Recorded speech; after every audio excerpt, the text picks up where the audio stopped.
Hi, అందరికి నమస్కారం. Welcome back to our channel మన కిచెన్ కథలు.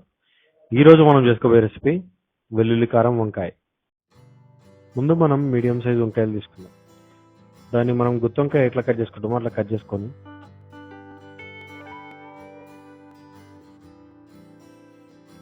ఉప్పు వేసిన వాటర్లో వేద్దాం. ఇప్పుడు స్టవ్ మీద కడాయి పెట్టుకొని అందులోకి ఆయిల్ వేసుకుందాం. ఆయిల్ హీట్ అయిన తర్వాత అందులోకి ముందుగా మనం కట్ చేసి పెట్టుకున్న వంకాయలని వేద్దాం.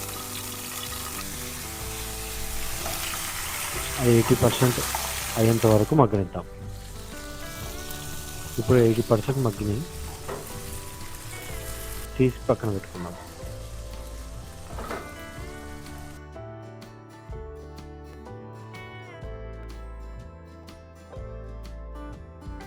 ఇప్పుడు అదే కడాయిలో కొన్ని పల్లీలు, కొంచెం శనగపప్పు, 10 నుంచి 12 వెల్లుల్లి, అందులోకి కొంచెం మినపప్పు వేసి మంచిగా గోల్డెన్ బ్రౌన్ అయ్యేంత వరకు వేయించుకుందాం. బాగా గోల్డెన్ బ్రౌన్ వచ్చిన తర్వాత 10 ఎండుమిర్చి, కారం ఎక్కువ తినాలైతే ఇంకా 2 యాడ్ చేసుకోండి. తర్వాత 1 స్పూన్ ధనియాలు, 1 స్పూన్ జీలకర్ర వేసుకున్న తర్వాత అన్నీ బాగా మిక్స్ చేసుకొని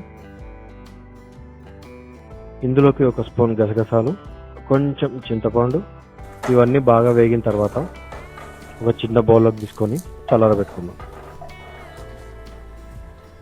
ఇట్లా చల్లారిన మసాలాలో 1 స్పూన్ ఉప్పు వేసుకొని మిక్సీ పట్టుకొని పౌడర్ వేసుకుందాం.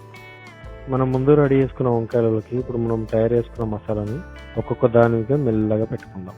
ఎందుకంటే మనం 80% ఉడికించాం కదా, వంకాయలని విరిగిపోతాయి.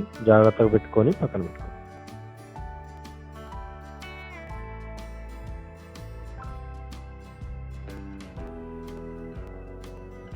ఇట్లా అన్ని ఒకదాని తర్వాత ఒకటి మెల్లగా పెట్టుకున్నాయి.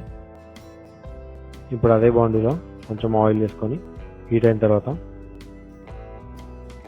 మనం ప్రిపేర్ చేసుకున్న వంకాయలు లైన్గా పెట్టుకుందాం.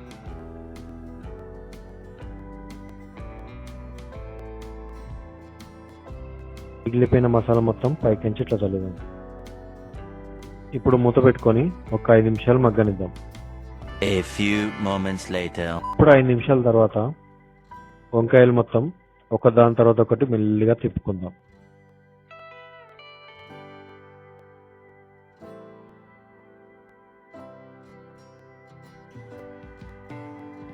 తిప్పుకున్న తర్వాత ఇంకొక 5 నిమిషాలు ఉడకనిద్దాం. 5 నిమిషాల తర్వాత వంకాయలన్నీ మంచిగా ఉడికినాయి. ఇప్పుడు తీసి ఒక సర్వింగ్ బౌల్లో సర్వ్ చేసుకుందాం. అంతే అండి, ఎంతో గుమగుమలాడే వెల్లుల్లి కారం వంకాయ రెడీ. దీన్ని రోటీలోకి తినవచ్చు, రైస్లోకి కూడా తినవచ్చు. రుచితో కలిసిన మన కథలు, ప్రతి వంటలో ఒక ప్రేమ కథ. ఈ వీడియో కనుక మీకు నచ్చినట్టయితే లైక్ కొట్టండి, షేర్ చేయండి. మరిన్ని వీడియోస్ కోసం మన ఛానల్ని సబ్స్క్రైబ్ చేయండి.